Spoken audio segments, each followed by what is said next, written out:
Hey everybody, welcome back to Keeping It Real in the Kitchen. I'm Candace Cole. Today we're making Scotch eggs. You might be like, what are Scotch eggs? Delicious. That is what they are. That is why you need to try them. I am telling you, it's like different. Have you ever wanted something different and you're like, I don't know what to eat. Everything just feels like the same old, same old, same old. Well, try this and you'll feel like, oh, this is something different. Great for breakfast, but we even do it for dinner because eggs are good anytime. So the first time I tried these was actually from my father-in-law. They're usually made with like a sausage breakfast sausage? Not sausage breakfast sausage. And I didn't eat any like breakfast sausagey pork beef stuff at the time, but he found turkey breakfast sausage and he made them for me, which was so amazing. And I was like, oh my gosh, these are so good. So I was like, a few years later when I was like, hey, I probably have to cook for us now.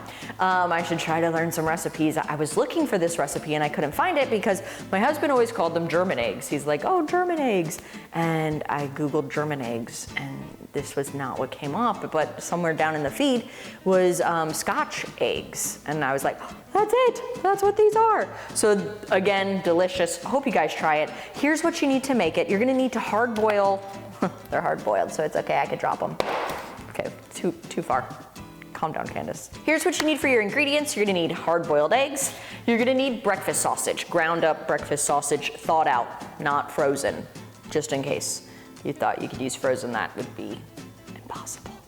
You also need some breadcrumbs. I highly suggest Italian-style breadcrumbs because they have flavor, and then you don't have to add as much. You also need a little bit of flour. I use a little onion powder. A lot of people I know, not a lot, I don't know anyone else who makes these. I'm lying to you. I've read on a lot of forums that you could chop up onion and put that right inside, like dice it really small, but this is quicker. And provolone cheese is optional. Cheese is optional. I make them for my daughter. She doesn't use the cheese. Or cheddar or some sort of cheese on top. I definitely suggest sliced cheese, not shredded cheese, because that doesn't work as well. So first thing you are going to need to do is boil up some eggs. Now, you need 6 eggs per pound of meat. You can see I have 2 pounds here because my husband loves these so much. This video is turning out to be a lot about him. He loves these so much that he asked me to make a dozen of them. So I need 2 pounds of meat to make a dozen, 1 pound of meat to make 6. So what I did to boil my eggs is I just took my fresh eggs right out of the refrigerator, put them in some water on a pot on the stove. Once it started to boil, I start a timer for 10 minutes. That's how I boil my eggs. Makes them pretty good. So get yours boiled and then peel them. Whenever I'm done peeling my eggs, I always like to rinse them because there's usually a little shell left on them and nobody likes a little crunchy shell, ever. All 12 eggs have been peeled. I don't know why. I mean, I don't mind peeling eggs, but I'm not like a huge fan of it. I'm not, like I said, it's not bad when it all comes off, but this one looks like it was peeled by a baby bear cub. I don't know if you can see the divots, probably not from there. There are like divots and chunks, and it had to be the last one. Like all the others, I was like, oh, this is going great. And the last one, like I couldn't get that little, and it was just all downhill. All right, let's move on. All right, slippery wet hands. We're gonna take our Italian breadcrumbs. We're gonna put them, you need 3 bowls. Like my little setup here, we got eggs. We got a big bowl, we got 2 little bowls. We're gonna put some breadcrumbs in there. There is no measurement. It's just what you're gonna use. I always try to put less than I think I need because I don't wanna waste it.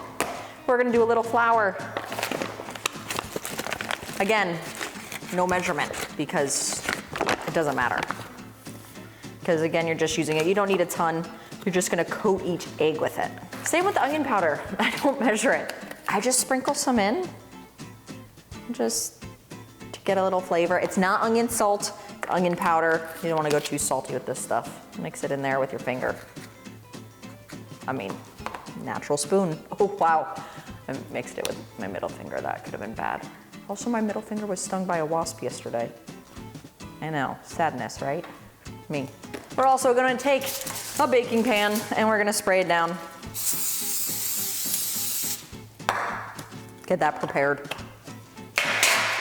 And we're gonna preheat our oven to 400 degrees. 400.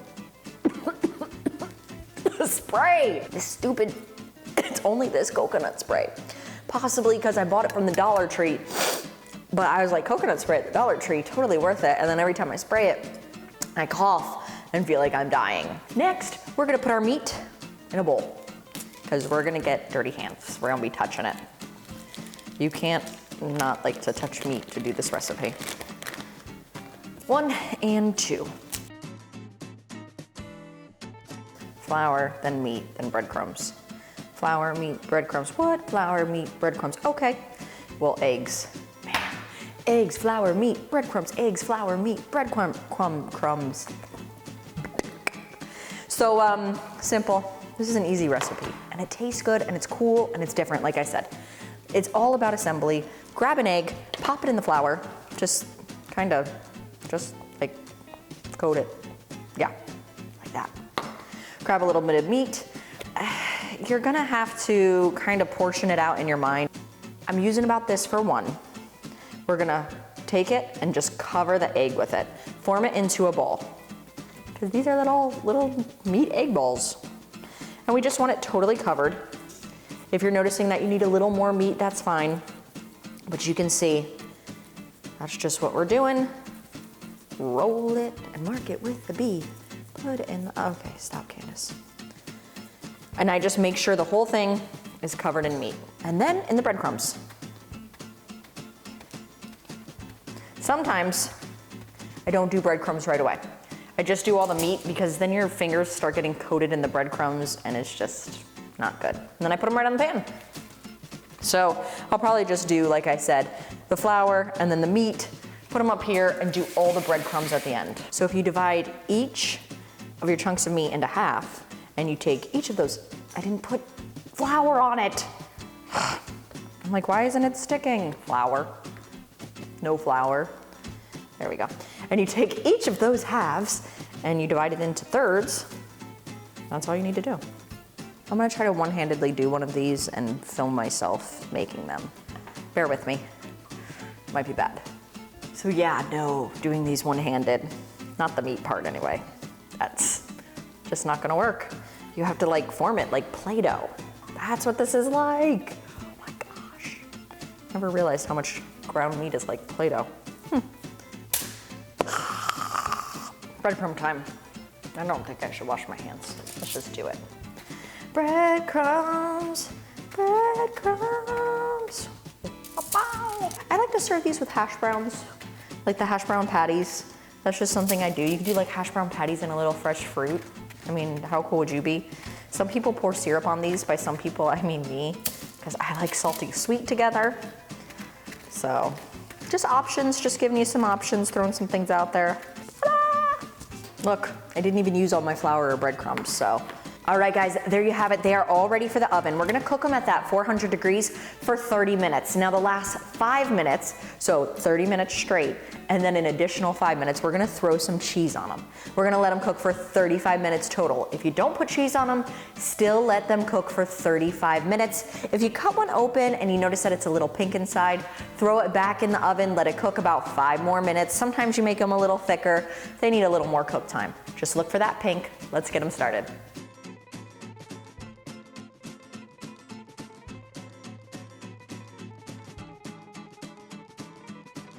They've cooked for that 30 minutes. Now, as you can see, I put 1 piece of cheese on one of them. You could put cheese on all of them, but they've got to cook 5 more minutes. So they're cooking for a total of 35 minutes. Cheese on them now. Check them out. They are done. Here they are. Boom, boom, boom. I'm gonna grab one. We're gonna try it. I mean, I did pick the one with the melted cheese on it. Would you expect any different? Let me cut it open. Show you guys what it looks like inside. Look at that. I definitely suggest cheese.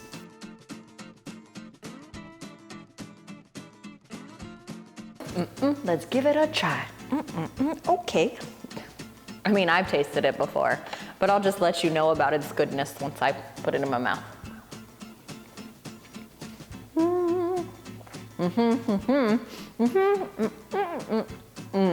Honestly, guys, it's just a really good combo. And that's what I love about it so much. A little egg, a little meat, a little cheese, Flavor Flav. But this is, it's different. It's delicious. I hope you guys give it a try. Thanks so much for watching. Keep it real in the kitchen. Be sure to subscribe, hit the bell for notifications, like this video. I'll see you next time, guys. Bye.